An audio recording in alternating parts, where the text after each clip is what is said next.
Διαχείριση καθημερινότητας και οριοθέτηση για τα παιδιά με ΔΕΠΗ, λοιπόν. Η καθημερινότητα με ΔΕΠΗ και πώς μπορούμε να τη διαχειριστούμε. Διότι σίγουρα μιλάμε για μια συνθήκη αρκετά δύσκολη, πολλές φορές. Πολύ διαφορετική εικόνα μπορεί να είναι από το ένα παιδί στο άλλο. Οπότε πάμε να ξεκινήσουμε. Να δούμε τι γίνεται, που το ακούμε και συχνά. Λοιπόν, τι είναι η ΔΕΠΗ, πρώτα απ' όλα. Η διαταραχή ελλειμματικής προσοχής και υπερκινητικότητας, εν συντομία ΔΕΠΗ, είναι μια νευροαναπτυξιακή διαταραχή που σημαίνει ότι προϋπάρχει. Από όταν έχουμε γεννηθεί με αυτήν, ο τρόπος εκδήλωσής της μπορεί να είναι διαφορετικός, αλλά δεν είναι ότι μπορεί να φανεί αργότερα, αλλά δεν σημαίνει ότι προκύπτει αργότερα ή υπάρχει ή δεν υπάρχει. Γιατί υπάρχουν δομικές διαφορές στον εγκέφαλο των ατόμων με ΔΕΠΗ, εν αντιθέσει με τα νευροτυπικά άτομα. Η ΔΕΠΗ χαρακτηρίζεται από τρία γενικά πυρηνικά συμπτώματα.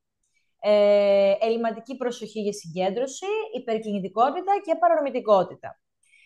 Υπάρχουν τρεις τύποι. Πρώτα, ο προεξάρχοντας απρόσεκτος τύπος, που μπορεί να είναι χωρίς υπερκινητικότητα. Προεξάρχοντας υπερκινητικός ή παρορμητικός τύπος, που το κυρίως θέμα είναι η υπερκινητικότητα και η παρορμητικότητα του ατόμου, ή ο συνδυασμένος τύπος, που μπορεί να υπάρχουν και τα δύο. Υπάρχουν κάποια διαγνωστικά κριτήρια επίσης, σύμφωνα με το DSM-5, τα οποία χρειάζεται να πληρούνται για να μπορεί να γίνει διάγνωση στο άτομο από τον ανάλογο ειδικό. Προφανώς δεν θα διαβάσουμε τώρα όλο τον πίνακα και μπορείτε να τον έχετε και να το δείτε και εσείς στο δικό σας χρόνο, αλλά γενικότερα υπάρχουν συγκεκριμένες εκφάνσεις της απροσεξίας, υπερκινητικότητας και της παρορμητικότητας που βλέπουμε στα παιδιά. Γενικά θα πρέπει να είναι παρόντα αυτά τα συμπτώματα πριν την ηλικία των 12 χρονών. Θα πρέπει να υπάρχουν σε περισσότερες από μία καταστάσεις. Δηλαδή δεν είναι ότι εκδηλώνεται η ΔΕΠΗ στο σπίτι αλλά όχι στο σχολείο ή το αντίθετο. Θα πρέπει να υπάρχει διάσπαρτη κάποια δυσκολία του παιδιού. Και αυτή η δυσκολία επηρεάζει το άτομο σε διάφορες πτυχές της ζωής του αρκετά ώστε να του δημιουργεί ένα άβολο συναίσθημα και υπάρχουν πολλές φορές που εμποδίζονται αυτά τα άτομα από το να είναι πλήρως λειτουργικά στη ζωή τους, όπως ας πούμε την κοινωνική λειτουργικότητα, τη σχολική λειτουργικότητα, στην ποιότητα ζωής τους κτλ. Τι σημαίνει βασικά να έχει κάποιο άτομο ΔΕΠΗ? Γιατί λέμε ότι έχεις ΔΕΠΗ, έχεις αυτά τα κριτήρια. Τι σημαίνει? Ποιο είναι το αντίκτυπο στην πραγματικότητα αυτής της διαταραχής? Η ΔΕΠΗ γενικά έχει αντίκτυπο σε ποικίλους τομείς της καθημερινότητας. Πρώτα απ' όλα το μαθησιακό, μιας και μιλάμε για παιδιά, άρα και για σχολείο. Η ελλειμματική προσοχή μπορεί να οδηγήσει σε μαθησιακά κενά, αφού το παιδί αδυνατεί να συγκεντρωθεί εντελώς για να μπορεί να τα προσέξει.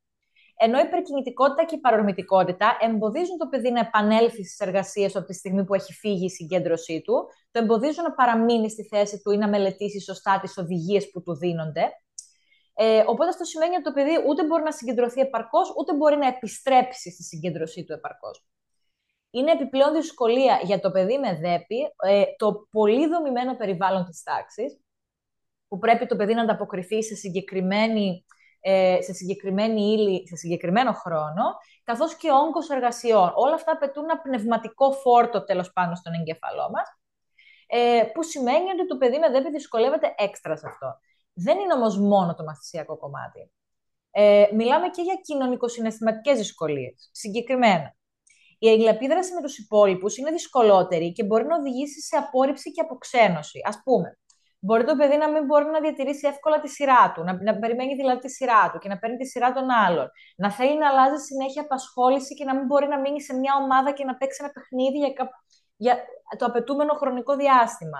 Μπορεί χωρίς σκέψη και χωρίς να το σκεφτεί εκείνη την ώρα να κάνει πράγματα τα οποία δεν συνάδουν με τις οδηγίες του παιχνιδιού εκείνη την ώρα, ή ακόμα και να πάρει τα παιχνίδια από κάποια άλλα παιδιά. Ή μπορεί να μην δώσει προσοχή σε αυτά που του λένε οι άλλοι και να του απαντάει κάτι άλλο. Όλες αυτές οι δυσκολίες καταλαβαίνουμε ότι δυσκολεύουν τη κοινωνική αλληλεπίδραση. Στο συναισθηματικό τομέα τώρα υπάρχει σύνδεση με το ακαδημαϊκό και το κοινωνικό κομμάτι. Οπότε όλο αυτό μπορεί να επιφέρει μια χαμηλή αυτοεκτίμηση και αρνητικά συναισθήματα. Οπότε σημαίνει ότι επηρεαζόμαστε συναισθηματικά.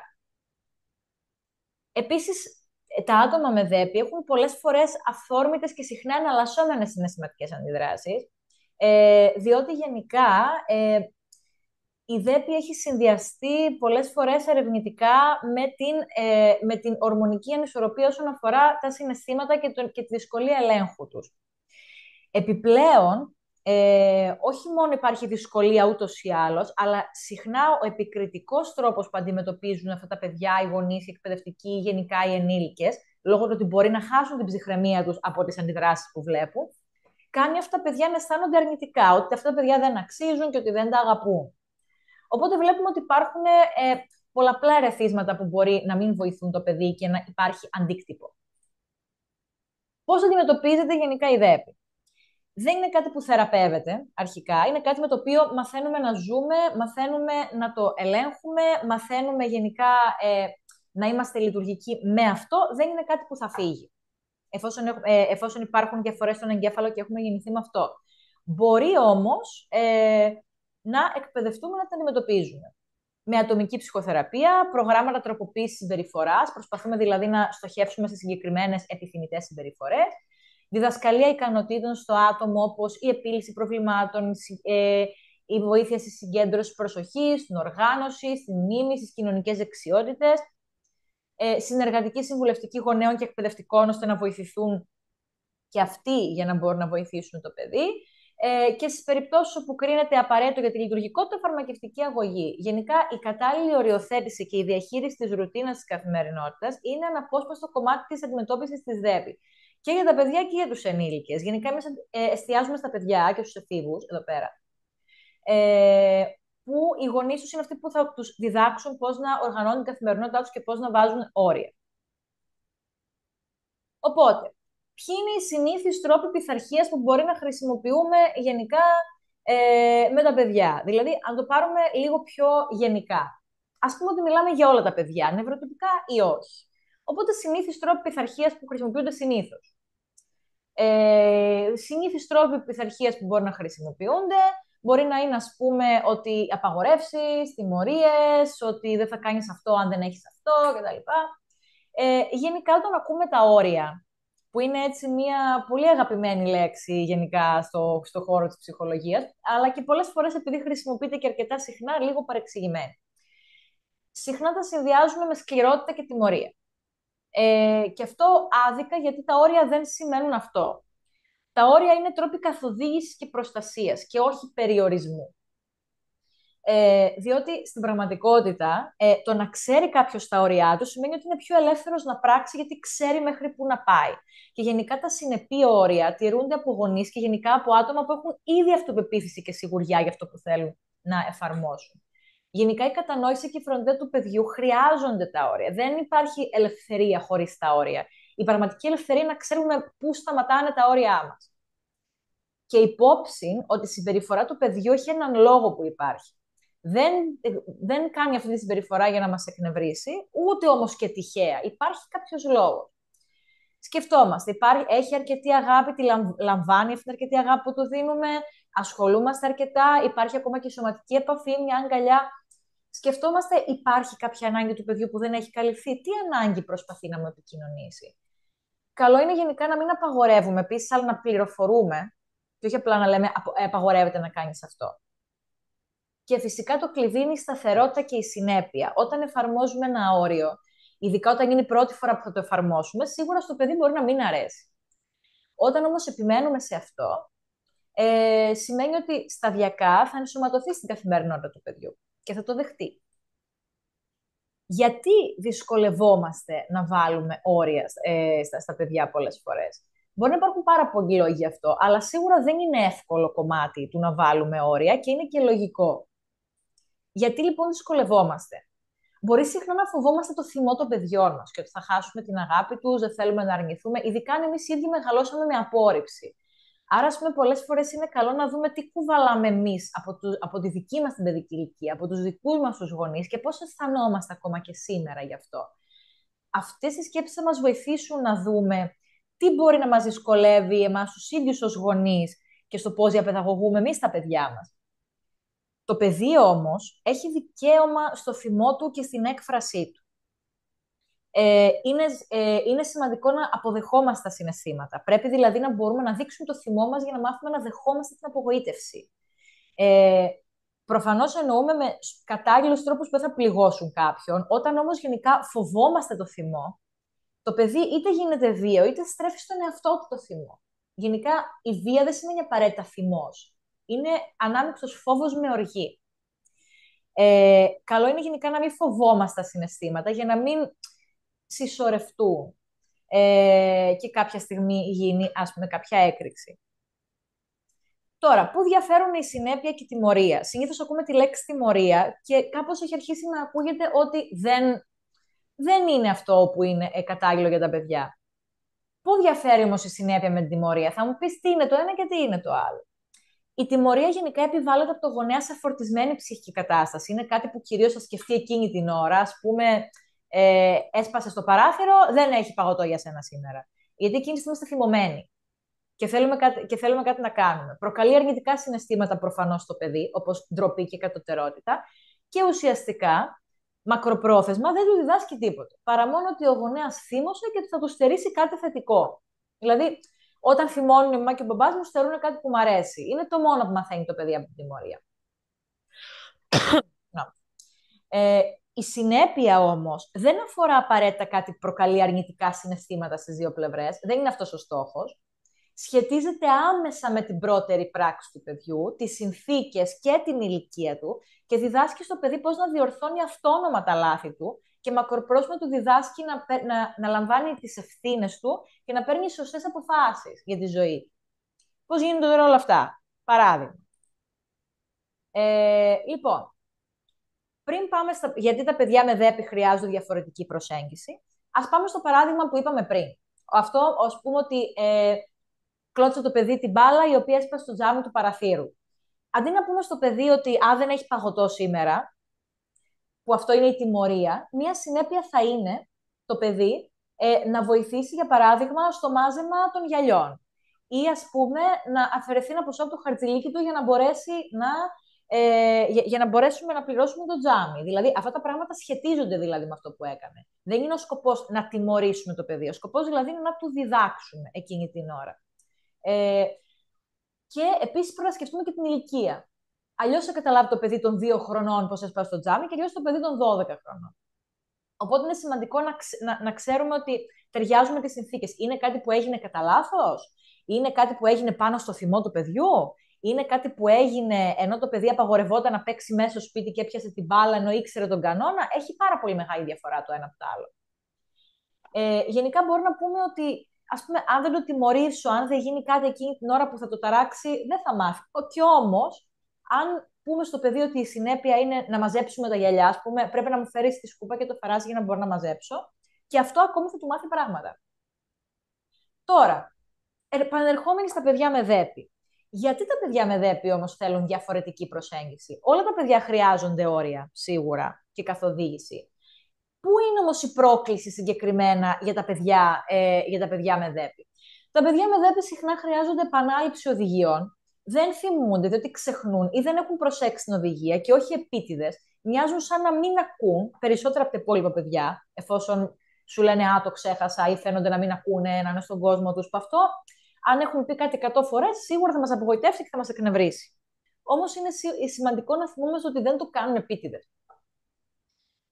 Έχουν πολύ ψηλά επίπεδα ενέργειας αυτά τα παιδιά συνήθως, που συχνά τα κουράζουν τα άτομα με λιγότερη ενέργεια, όπως είναι οι περισσότεροι ενήλικες. Γιατί αυτά τα παιδιά, εκτός του ότι εμείς έχουμε πιο χαμηλή ενέργεια και δεν μπορούμε εύκολα να τα παρακολουθήσουμε, χρειάζεται να είναι και πιο αυστηρή επίβλεψή μας. Δηλαδή, αυτά τα παιδιά μπορούν να είναι περισσότερο επιρρεπείς σε τραυματισμούς, γιατί τρέχουν συνέχεια πάνω κάτω.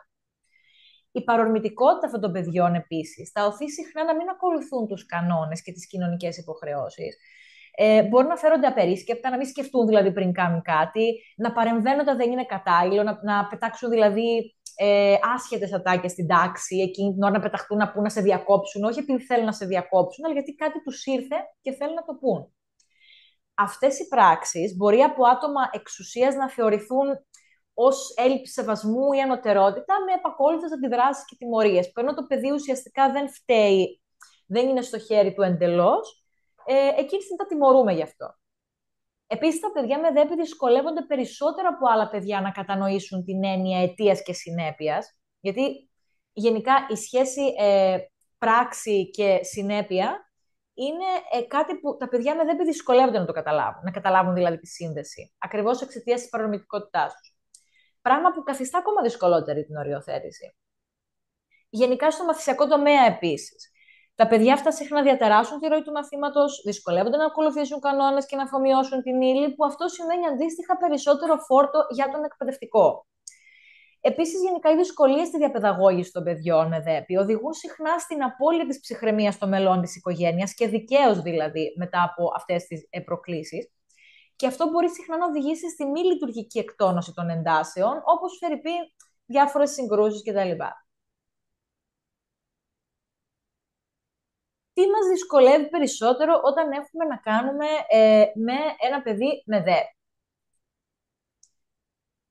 Συνήθως, με βάση και την εμπειρία μου, οι συνήθεις δυσκολίες είναι δεν ακούει, διαταράσσει το μάθημα, δεν μπορεί να ακολουθήσει τους κανόνες, του έχω πει κάτι 100 φορές και δεν το έχει καταλάβει, δεν τακτοποιεί σωστά την τσάντα του, το δωμάτιό του, είναι πάντα ένα χάος.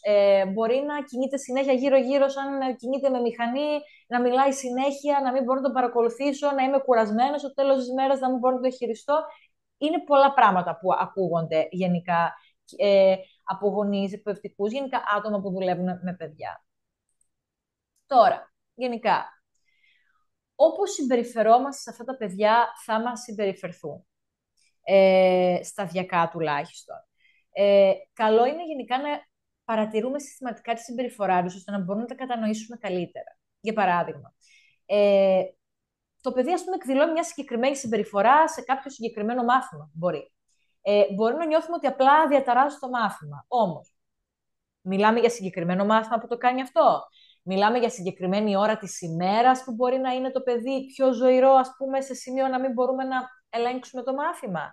Είναι μήπως προς το τέλος της ημέρας που είναι λίγο πιο κουρασμένο. Είναι μήπως μετά το διάλειμμα, το οποίο έχει μαζευτεί πολλή ενέργεια και κάπως πρέπει να τη βγάλει. Είναι λίγο πριν το διάλειμμα που έχει κουραστεί. Είναι στο τέλος 2 περιόδων μαζεμένων που δεν έχει σηκωθεί. Υπάρχουν πολλά πράγματα που μπορεί να μετράνε. Επίσης, καλό είναι, αναλόγως βέβαια το βαθμό που γνωρίζουμε, που ξέρουμε το χαρακτήρα του παιδιού, να είμαστε προνοητικοί, π.χ. για θέματα ασφάλειας ή σε καταστάσεις που ήδη γνωρίζουμε πώς θα συμπεριφερθεί το παιδί. Δηλαδή, κάπως προσέχουμε για να έχουμε. Και πολλές φορές μπορεί να βοηθήσει και εμάς τους ίδιους να επαναπροσδιορίσουμε την έννοια της πειθαρχίας.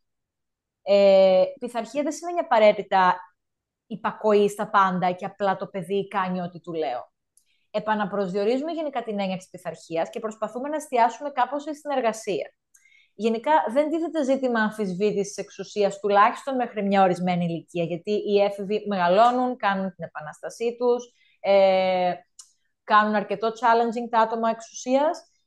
Όμως, μέχρι μια συγκεκριμένη ηλικία, ο γονιός και ο δάσκαλος θεωρούνται από το παιδί σαν φυσικές μορφές εξουσίας τους ή άλλως. Οπότε, καλό είναι να μην μπούμε στο τρυπάκι του παιχνιδιού δύναμης, ας πούμε, ποιανού η γνώμη θα περάσει στο τέλος. Καλό είναι γενικά να εξηγούμε στο παιδί, όταν μεγαλώσει αρκετά, να συζητάμε μαζί του, για να μπορούμε να καταλήξουμε σε κάτι από κοινού. Καλό είναι γενικά το παιδί να γνωρίζει ότι το αγαπάμε, επενούμε αυτά που χρειάζεται και ποτέ δεν συγκρίνουμε, ειδικά, ας πούμε, αν συγκρίνουμε ένα παιδί με ΔΕΠΗ με ένα παιδί νευροτυπικό, εκεί κάπως χάνουμε το παιχνίδι. Δεν θα συγκρίνουμε αυτός μπορεί να κάνει το τάδε πράγμα, εσύ γιατί δεν μπορείς. Αναθεωρούμε τις προσδοκίες μας όταν έχουμε να κάνουμε με παιδί με ΔΕΠΗ που δεν θα κάνει τα ίδια πράγματα με ένα νευροτυπικό παιδί. Δεν λέω ότι θα κάνει λιγότερα απαραίτητα, θα μπούμε μετά σε αυτό το κομμάτι. Δεν θα κάνει όμως τα ίδια. Δεν μπορούμε να περιμένουμε τα ίδια από ένα παιδί νευροτυπικό με ένα παιδί που έχει κάποια νευροαναπτυξιακή διαταραχή. Επίσης, είναι πάρα πολύ λογικό να νιώθουμε θυμό και να νιώθουμε και ενοχή.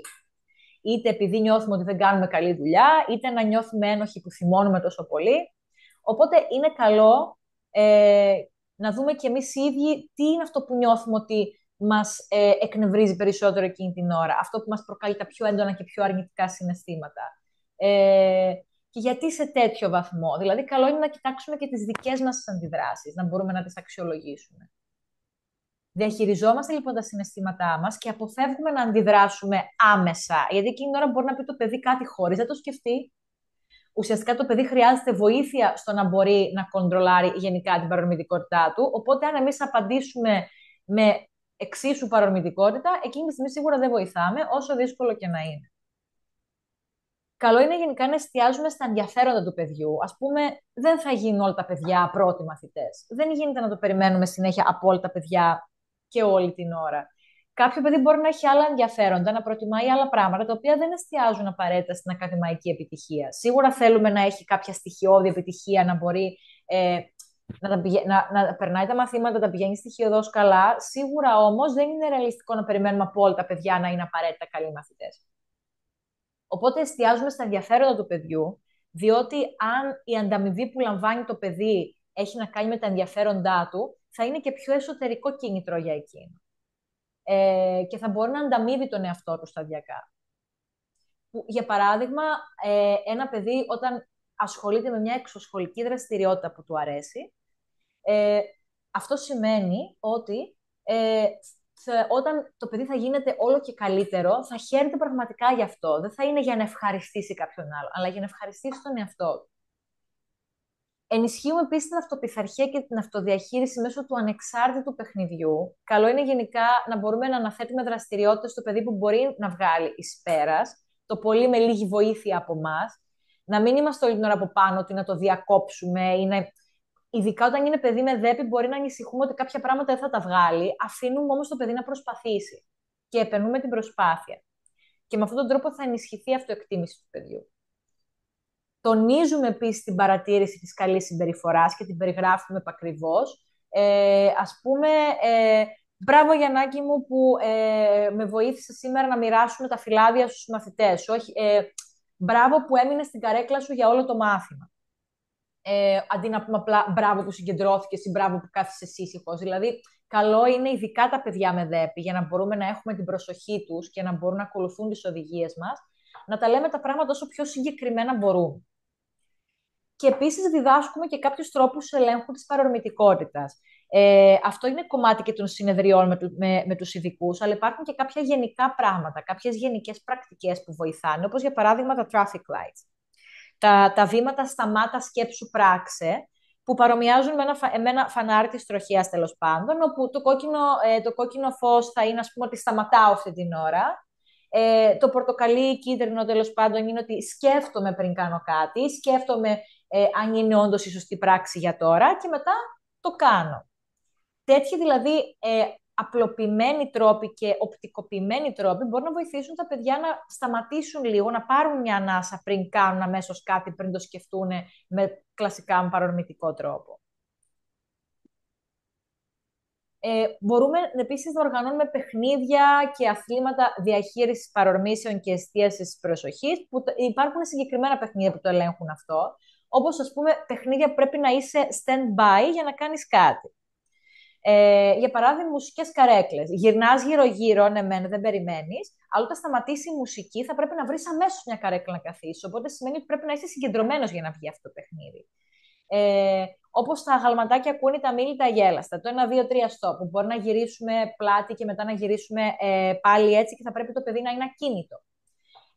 Τα ρυθμικά, τα σωματικά βοηθάνε επίσης. Γενικά, στη ΔΕΠΗ βοηθάει πολύ οτιδήποτε με ρυθμό. Και για να μπορεί το παιδί να τα ακολουθεί και για να μπορεί να το θυμάται. Βοηθάνε πάρα πολύ αυτά. Όπως, ας πούμε, το σκηνάκι. Ακολουθεί ένα συγκεκριμένο ρυθμό, όπως κουνάς το σκηνάκι. Παρέχουμε ευκαιρίες επέκτασης του φάσματος της προσοχής του παιδιού, όπως ας πούμε τα puzzle, τα παιχνίδια μνήμης και συγκέντρωσης. Ας πούμε, υπάρχουν αυτές οι κάρτες μνήμης που τις απλώνουμε και πρέπει όταν τις αναποδογυρίσουμε να προσπαθήσουμε να βρούμε τα δύο ίδια κομμάτια. Αυτά τα παιχνίδια κρατάνε αρκετά την προσοχή του παιδιού και τη συγκέντρωσή του για να μπορεί, γιατί αλλιώς δεν μπορεί να τα παίξει. Είναι εκφύσεως τέτοια παιχνίδια. Παρέχουμε επίσης ευκαιρίες για κίνηση στην καθημερινότητα. Είναι μια φυσική ανάγκη του παιδιού με ΔΕΠΗ που στην πραγματικότητα το βοηθάει να εστιάσει την προσοχή του. Δεν μπορούμε να περιμένουμε το παιδί με ΔΕΠΗ, ειδικά όταν μιλάμε για τον υπερκινητικό τύπο, να παραμείνει όλη την ώρα ακίνητο.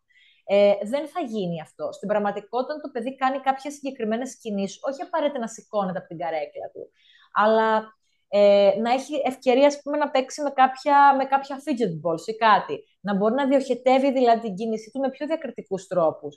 Αυτό στην πραγματικότητα βοηθάει τον εγκέφαλο με δέπη να συγκεντρωθεί.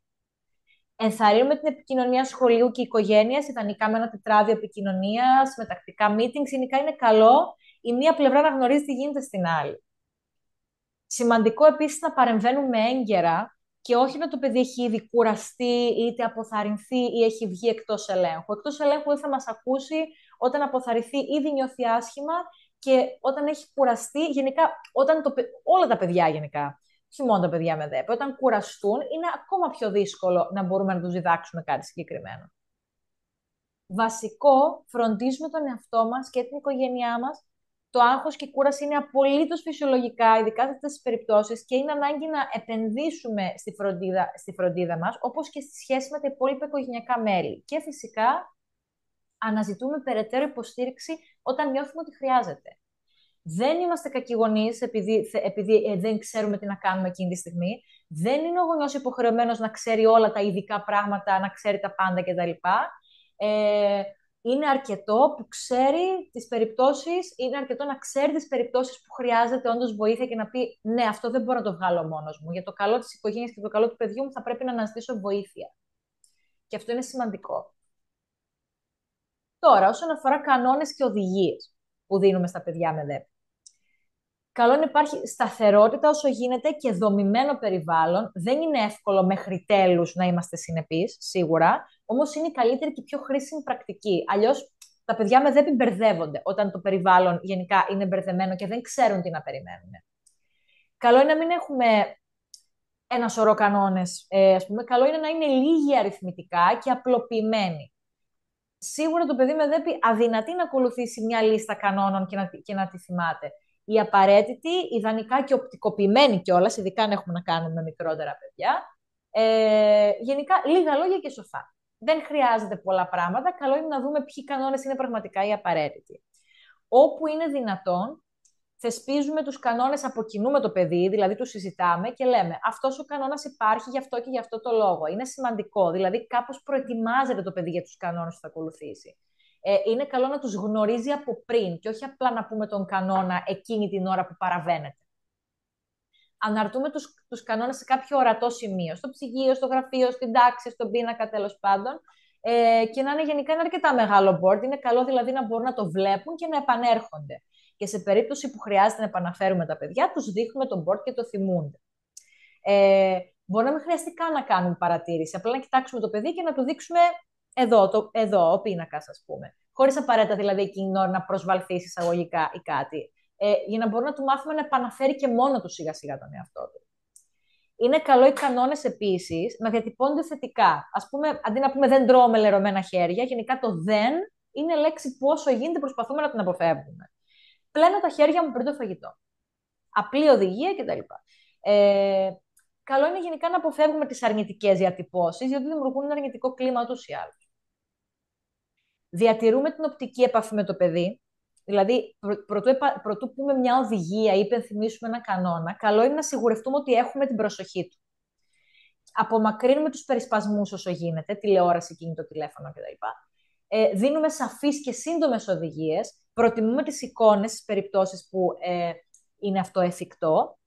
Όταν δηλαδή έχουμε πολλές οδηγίες και πρέπει να ακολουθήσει το παιδί πολλές οδηγίες, σίγουρα το παιδί με ΔΕΠ κάπου χάνεται. Οπότε, όταν έχουμε μία οδηγία με πολλά σκέλη, καλό είναι να τα σπάσουμε σε διαφορετικά κομμάτια, για να μπορούν να γίνουν ένα-ένα. Πολλές φορές μπορεί να βοηθήσει επίσης να πούμε στο παιδί να επαναλάβει την οδηγία που του δώσαμε, για να βεβαιωθούμε ότι έχει κατανοήσει και κυρίως ότι έχει προσέξει αυτό που ζητάμε. Τις περισσότερες φορές, τα παιδιά με ΔΕΠ δεν έχουν κανένα πρόβλημα στην κατανόηση. Το θέμα είναι να προσέξουν κάτι και όταν το προσέξουν, τότε θα μπορούν να το κατανοήσουν. Δεν είναι ότι το παιδί δεν καταλαβαίνει, απλά δεν πρόσεξε. Δεν πέρασε το φράγμα του εγκεφάλου του για να μπορεί να μπει όντως εδώ μέσα να το καταλάβει. Γιατί δεν το πρόσεξε. Συνήθως δεν είναι θέμα κατανόησης. Όσον αφορά τώρα τις αμοιβές και τις συνέπειες, αντιδρούμε άμεσα και ξεκάθαρα. Όπως είπαμε, τα παιδιά με ΔΕΠ έχουν μεγαλύτερη ανάγκη από τα άλλα να κατανοήσουν τη σύνδεση αιτίας-συνέπειας. Οπότε είναι σημαντικό η σύνδεση μεταξύ αυτών των δύο να είναι ξεκάθαρη. Χρησιμοποιούμε γενικά, επιβάλλουμε αμοιβές και συνέπειες με σταθερότητα και συνέπεια. Καλό είναι γενικά να μην κάνουμε πολλές εξαιρέσεις παρά μόνο αν πραγματικά χρειάζεται λόγω των συνθήκων. Εστιάζουμε στη συμπεριφορά στόχο, ας πούμε, να κάθομαι στην καρέκλα μου καθ' όλη τη διάρκεια της περίοδου, ας πούμε. Και την περιγράφουμε επακριβώς όταν τη ζητάμε, αλλά και όταν έχει γίνει για να το επενέσουμε το παιδί, για να τη θυμάται και για να μπορούμε να το ενισχύσουμε.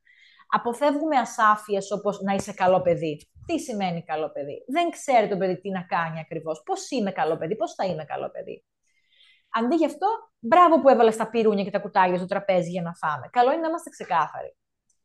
Αν εφαρμόζουμε λοιπόν ένα σύστημα ανταμοιβής, επίσης, ειδικά στο σχολείο, είναι καλό να συμφωνηθούν και οι αμοιβές και οι συνέπειες από πριν και από κοινού, γιατί τότε το παιδί θα ξέρει ότι αν, ας πούμε, παραβιαστεί αυτό το συγκεκριμένο το τάδε πράγμα, η συνέπεια θα είναι η τάδε και αυτό θα πρέπει να το ξέρεις από πριν. Οπότε όταν γίνει αυτό, αν, ας πούμε, το παιδί εκείνη τη στιγμή εκδηλώσει μια ανεπιθύμητη συμπεριφορά και παραπονεθεί, ας πούμε, μα μου γιατί έχω αυτό, τέλος πάντων, την τιμωρία μπορεί να πει, εμείς θα πούμε ότι η συνέπεια είναι αυτή και τη συμφωνήσαμε και το θυμάσαι.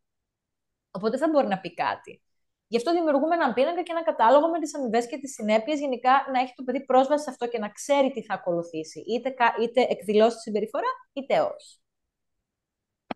Πώς μπορούμε λοιπόν να βοηθήσουμε στην οργάνωση και την υπευθυνότητα, που είναι άλλος ένας βασικός τομέας στον οποίο το παιδί με ΔΕΠΗ δυσκολεύεται. Γενικά τα άτομα με ΔΕΠΗ φαίνονται να λειτουργούν σε ένα χάος, έτσι, τουλάχιστον σε εμάς τους εξωτερικούς παρατηρητές. Έχουν όμως πάρα πολύ ανάγκη στην πραγματικότητα την οργάνωση. Ακριβώς επειδή στο κεφάλι τους μέσα είναι ένα χάος. Χρειάζεται οι εξωτερικοί που βοηθάνε το παιδί να μπορούν να οργανώσουν κατάλληλα το περιβάλλον, για να μπορεί το παιδί να οργανωθεί και το ίδιο. Δεν μπορεί να επιφέρει από μόνο του την οργάνωση στο περιβάλλον του. Πρέπει να λειτουργήσει λίγο από εξωτερικά. Να διδάξουμε στο παιδί πώς μπορεί να είναι οργανωμένο και υπεύθυνο. Δημιουργούμε λοιπόν μια λίστα υποχρεώσεων. Ας πούμε, μπορεί να είναι με διάφορους κωδικούς κανόνες. Δηλαδή, αυτά που είναι με κόκκινα γράμματα να είναι τα επίγοντα, με τα κίτρινα γράμματα, πορτοκαλί να είναι έτσι σε πιο μεσαίο βαθμό και τα πράσινα να μπορούν να γίνουν και λίγο αργότερα. Τι ώρα πρέπει να γίνει το κάθε πράγμα. Γενικά, βοηθάμε το παιδί να μπορεί να ιεραρχεί και τις προτεραιότητές του, γιατί η ιεράρχηση είναι ακόμα ένα τομέα στον οποίο δυσκολεύονται. Μπορέσουμε να κάνουν κάτι πρώτο το οποίο δεν είναι και πολύ απαραίτητο και να αφήσουν το επίγον και τελικά να μην προλάβουν να το κάνουν. Βοηθάμε το παιδί να δημιουργήσει ένα χρονοδιάγραμμα. Για παράδειγμα, στρώνω το κρεβάτι μου πριν πάω στο σχολείο. Καλό είναι δηλαδή να υπάρχει ένα σταθερό καθημερινό ωράριο όσο γίνεται, να υπάρχει μια ρουτίνα. Βοηθάμε το παιδί να τακτοποιήσει τα αντικείμενα και το δωμάτιό του. Για παράδειγμα, διαχωρίζουμε το δωμάτιο σε μικρές ζώνες, όπως είναι το κρεβάτι, το γραφείο κτλ. Και να πιάνουμε μία-μία ζώνη. Γιατί αν βάλουμε το παιδί μέσα σε ένα δωμάτιο, το οποίο είναι εντελώς ασημάζευτο, το παιδί θα χαθεί εκείνη την ώρα. Μπορούμε να του μάθουμε να ξεκινάει πρώτα από το σημείο 1, από το σημείο 2, για να μπορούμε λίγο να σπάσουμε τα πολλά ερεθίσματα, για να μην τα πάρει όλα μαζί και νιώσει έτσι overwhelmed. Χρησιμοποιούμε χρώματα όσο γίνεται. Γενικά, οπτικά βοηθήματα. Ένα χρώμα μπορεί να είναι για κάθε μάθημα, ας πούμε. Μπορεί να χρειαστούμε χρωματιστούς φακέλους ή μαρκαδόρους για κάθε μάθημα. Γενικά, χωρίς να είναι και υπερβολικά έτσι, έντονα αυτά τα ερεθίσματα, τα οπτικά ή με πάρα πολύ μεγάλη ποικιλία και τον μπερδέψουν. Δηλαδή, να έχουν ένα σκοπό. Βοηθάμε το παιδί να επιλύει προβλήματα. Γενικά, η διαδικασία επίλυσης προβλημάτων είναι κάτι που διδάσκεται και είναι και αυτό βασική δουλειά με τον ειδικό, αλλά υπάρχουν κάποιοι βασικοί κανόνες που μπορούν να μάθουν τα παιδιά και από την οικογένεια και από το σχολείο. Π.χ., ας πούμε, διαβάζω προσεκτικά την οδηγία. Τι πρέπει να κάνω, πότε πρέπει να αρχίσω ξανά ή να ζητήσω βοήθεια.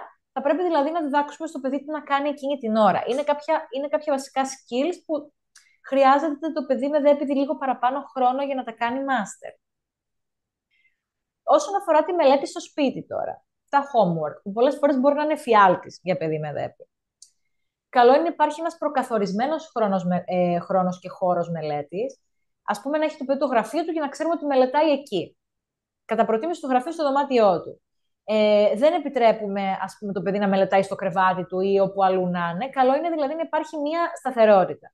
στο χώρο που θα μελετάει, για να ξέρει πάντα ότι αυτός ο χώρος είναι για αυτό. Να λειτουργεί δηλαδή το παιδί με συνδέσεις στο κεφάλι του.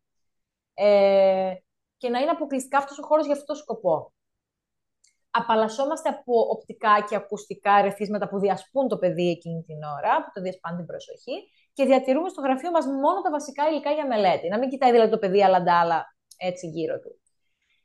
Καλό είναι να οργανώσουμε το πρόγραμμα της μελέτης και να υπάρχει το πρόγραμμα σε ένα ορατό σημείο στο γραφείο του παιδιού και επιτρέπουμε συχνά και σύντομα διαλύματα. Παραμένουμε στο χώρο της μελέτης μας, αλλά μπορεί το παιδί να χρειάζεται να σηκωθεί λίγο, να κάνει μια βόλτα, να ξανάρθει κτλ. Και ενημερώνουμε το παιδί λίγο πριν λήξει το διάλειμμα για να μπορεί να προετοιμαστεί για την επιστροφή του στη μελέτη. Τώρα συγκεκριμένα όσον αφορά την τάξη και τη διδασκαλία. Βλέπουμε εδώ στην εικόνα ότι πραγματικά ο δάσκαλος μπορεί να χρειάζεται 100 χέρια και να είναι πραγματικά ένας superpower. Το περιβάλλον της τάξης καλό είναι να είναι πολύ καλά δομημένο, με γνωστές και συγκεκριμένες ρουτίνες. Βοηθάει πολλές φορές επίσης να ορίσουμε την κεντρική ιδέα του μαθήματος και να καταγράψουμε στον πίνακα λέξεις κλειδιά που θα βοηθήσουν το παιδί να θυμάται. Αξιοποιούμε τη βιωματική μάθηση και έτσι γενικά μια πολυαισθητηριακή μέθοδο διδασκαλίας. Αξιολογούμε δηλαδή όλες τις αισθήσεις. Οπτικοακουστικό υλικό, θέατρο, μαθητικές δραστηριότητες. Μπορεί τα παιδιά να χρειάζεται να κινηθούν λίγο στο χώρο, να εξασκήσουν το κινητικό τους. Γενικά, όσο πιο πολλές αισθήσεις αξιοποιήσουμε, τόσο πιο πολύ αφοσιωμένα θα είναι τα παιδιά εκεί στο μάθημα. Απλοποιούμε τα διαγωνίσματα επίσης και τροποποιούμε το φόρτο των κατοίκων εργασιών. Μπορεί να χρειαστεί να τα σπάσουμε σε μικρά κομμάτια επίσης, που αυτό πολλές φορές μπορεί να υπάρχει και τυπικά σαν διευκόλυνση στο χώρο του σχολείου και να επιβάλλεται από τον νόμο αν το παιδί έχει αξιολογηθεί και έχει διαγνωστεί με ΔΕΠΗ. Αλλά γενικά καλό είναι να σπάμε σε μικρά κομμάτια αυτά που έχουμε να κάνουμε και όσο γίνεται πιο απλά και ειδικά οι οδηγίες. Μικρά βήματα, ένα-ένα, στόχοι ρεαλιστικοί σίγουρα. Δεν πετάμε ένα κάρο προσδοκίες στο παιδί και να περιμένουμε να τις βγάλει. Σίγουρα, εκτός το μαθησιακό, είναι δύσκολο και η διαχείριση της συμπεριφοράς στην τάξη. Καλό είναι όσο γίνεται να υπάρχει ένα θετικό κλίμα. Ενισχύουμε την επιθυμητή συμπεριφορά, αντί να λέμε συνέχεια γενικά ποια συμπεριφορά δεν θέλουμε. Καλό είναι να εστιάζουμε σε αυτή που θέλουμε. Μένω ήσυχος, ας πούμε, αντί για δεν φωνάζω. Υπενθυμίζουμε τους κανόνες της τάξης. Έχουμε ένα board με τους πίνακες, όπως είπαμε. Πολλές φορές μπορεί να είναι, ειδικά για μεγαλύτερα παιδιά, που μπορεί να νιώθουν ότι προσβάλλονται από τις συνεχείς παρατηρήσεις. Μπορεί να είναι καλό να συμφωνήσουμε σε μια κωδική κίνηση, ας πούμε ένα σινιάλο, δηλαδή που αν μας δει το παιδί να το κάνουμε, σημαίνει ότι είναι ώρα να επαναφέρει την προσοχή του, αντί να του λέμε συνέχεια «Α, πρόσεχε στο μάθημα». Μπορεί κάποιες φορές να χρειαστεί να επιτρέψουμε μερικά λεπτά και να δώσουμε λίγο χρόνο στο παιδί. Μπορεί να επανέλθει, δεν ξέρουμε. Δηλαδή δεν είναι ότι με τη στιγμή θα το δούμε κατευθείαν, πρέπει να προσέχεις. Μπορεί να χρειαστεί να αφήσουμε λίγη ώρα και να επαναφέρουμε το παιδί διακριτικά. Οι κοινωνικές ιστορίες επίσης βοηθάνε πολύ. Σύντομες, σαφείς, με απλοποιημένο λεξιλόγιο. Γενικά, οι κοινωνικές ιστορίες μπορεί να αφορούν και τα role play. Τι θα έκανες σε αυτή την περίπτωση. Ουσιαστικά αυτό σημαίνει κοινωνικές ιστορίες. Και όπως είπαμε και πριν, είναι σημαντικό να παρέχουμε και ευκαιρίες διακριτικής εκτόνωσης ενέργειας, όπως είναι τα squish stress balls. Που είναι δηλαδή τρόποι που εκείνη την ώρα δεν διαταράσσουν το μάθημα, αλλά σίγουρα να επιτρέψουν στο παιδί να βγάλει κάποια ενέργεια. Όταν το επιτρέπει χωροταξικά το περιβάλλον και ανάλογα την τάξη, μπορούμε να έχουμε και μια γωνιά ηρεμίας, η οποία μπορεί να είναι εναλλακτική μέθοδος αντί της τιμωρίας, στην οποία το παιδί μπορεί να αποσύρεται από συνθήκες πίεσης, όταν νιώσει δηλαδή πάρα πολύ πιεσμένο. Μπορεί να υπάρχουν εκεί πέρα διάφορες δραστηριότητες για χαλάρωση, κάποια αγαπημένα αντικείμενα του παιδιού, ακόμα και αισθητηριακά αντικείμενα που αξιοποιούν τις αισθήσεις. Και εκείνη την ώρα, αντί να πούμε, ας πούμε, ότι πήγαινε έξω από την τάξη ή πήγε να καθίσει εκεί στην καρέκλα, καταλαβαίνουμε ότι και εκείνη την ώρα το παιδί στην πραγματικότητα είναι πολύ φορτωμένο και ίσως χρειάζεται να ηρεμήσει.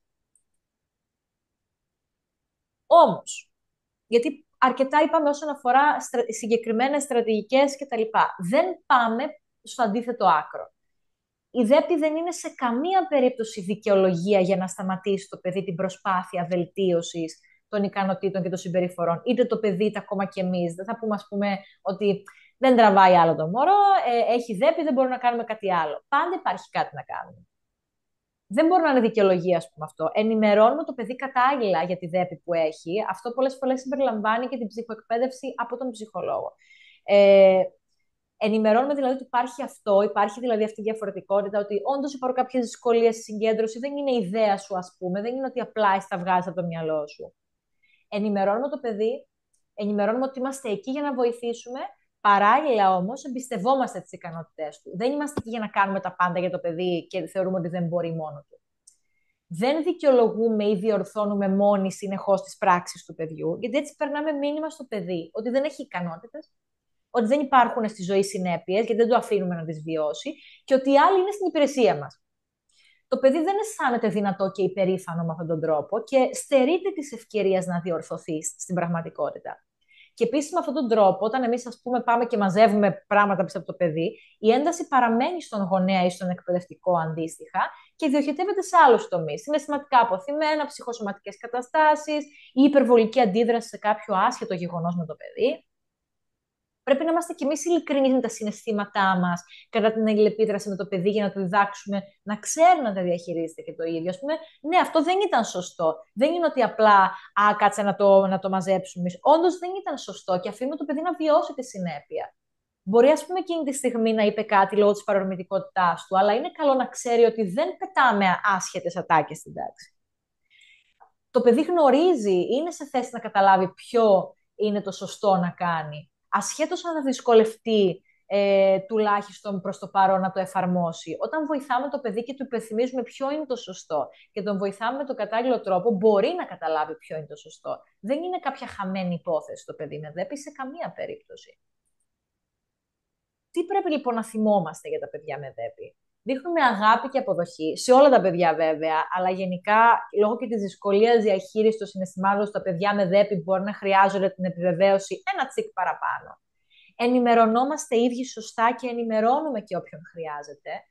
Δεν είμαστε υπεύθυνοι για τη διαταραχή του παιδιού σε καμία περίπτωση και δεν κάνουμε κάτι λάθος. Συχνά διατηρούνται τύψεις και αμφιβολίες για την καταλληλότητά μας ως γονείς ή εκπαιδευτικοί παιδιών με δέπη. Ειδικότερα όταν βλέπουμε ότι η συμπεριφορά του παιδιού δεν είναι κατάλληλη, λέμε δεν κάνω καλή δουλειά. Για να εκδηλώνει το παιδί αυτή τη συμπεριφορά, εγώ δεν κάνω καλή δουλειά. Δεν έχει απαραίτητα να κάνει με εμάς. Έχει να κάνει με το ίδιο το παιδί πολλές φορές και το τι μπορεί να ελέγξει. Σίγουρα η δική μας αντίδραση στη συμπεριφορά του είναι σημαντική σπουδαιότητας για το πώς θα συνεχιστεί αυτό. Αλλά σίγουρα, αν το παιδί έχει κάποια αποκλίνωση συμπεριφορά λόγω της διαταραχής του, δεν φταίμε εμείς γι' αυτό. Ίσα-ίσα, εμάς είναι στο χέρι μας να βοηθήσουμε το παιδί. Οπότε, πολλές φορές αυτές οι ανεπιθύμητες συμπεριφορές προκύπτουν σε μεγάλο βαθμό, όχι εντελώς, γιατί μπορεί να μάθει, σε μεγάλο βαθμό πέρα από τον έλεγχο του παιδιού. Καλό είναι να το βοηθήσουμε να κατακτήσει τις ζητούμενες συμπεριφορές, γιατί μπορούμε να το κάνουμε αυτό. Και επίσης, κάτι βασικό, που πολλές φορές υπάρχει σαν μύθος. Η δέπη δεν έχει να κάνει με την νοημοσύνη. Σε καμία περίπτωση. Συνήθως αφορά παιδιά με νοημοσύνη μέσου όρου και ανώτερη του μέσου όρου. Καμία σχέση δεν έχει με το IQ του παιδιού και τι γίνεται. Όπως υπάρχουν διάφορα παιδιά με διαφορετικό επίπεδο ικανοτήτων, έτσι υπάρχουν και παιδιά με δέπη που μπορεί να έχουν διαφορετικό επίπεδο ικανοτήτων. Δεν έχει να κάνει, δεν συνδέονται αυτά. Πολλές φορές, αν νομίζουμε ότι το παιδί δεν κατάλαβε, είναι γιατί δεν πρόσεξε για να καταλάβει, όπως είπαμε πριν. Εστιάζουμε στα προτερήματα του παιδιού με δέπη και το βλέπουμε ως κάτι που χρειάζεται διαφορετική προσέγγιση. Το παιδί είναι κάτι διαφορετικό και όχι απαραίτητα κάτι ελαττωματικό. Καλό είναι να το βλέπουμε σαν κάτι διαφορετικό. Πολλές φορές το ζητούμενό μας για τα παιδιά είναι σήμερα η καλή ακαδημαϊκή επίδοση και η σωστή συμπεριφορά. Και ξεχνάμε λίγο όλα τα άλλα. Και αυτοί ακριβώς οι τομείς είναι που είναι αυτοί στους οποίους το παιδί με δέπη ξεφεύγει από αυτό το στερεότυπο. Που είναι το σύνηθες περιμένουμε από τα παιδιά. Οπότε ακριβώς για αυτό το λόγο βλέπουμε ότι τα παιδιά με δέπη έχουν αυτό το διαφορετικό που εμάς μπορεί να μας δυσκολεύει.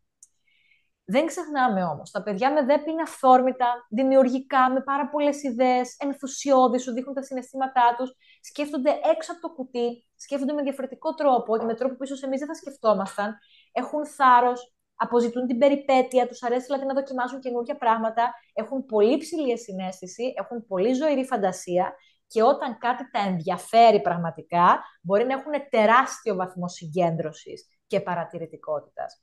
όταν είναι ένα τομέα πραγματικά τα ενδιαφέρει. Δηλαδή, το hyper-focus εκείνων των παιδιών σε κάτι που πραγματικά τα ενθουσιάζει είναι απίστευτο. Οπότε, θυμόμαστε ότι υπάρχουν και κάποια προτερήματα σε αυτές τις καταστάσεις. Ο σκοπός μας είναι να βοηθήσουμε το παιδί να προσαρμοστεί σε κάποια πράγματα τα οποία ουσιαστικά απαιτεί η κοινωνία για να μπορεί να είναι λειτουργικό. Δεν είναι ο σκοπός μας να το κάνουμε να μοιάζει περισσότερο με τα νευροτυπικά παιδιά. Ο σκοπός μας είναι να βοηθήσουμε το παιδί να προσαρμοστεί χωρίς να ξεχνάμε και τα προτερήματά του και τη μοναδικότητά του. Οπότε, εδώ πέρα, σε αυτό το σημείο, θέλω να σας ευχαριστήσω όλους. Στο τέλος της παρουσίασης υπάρχουν και τα στοιχεία μου για όποιον τα χρειάζεται.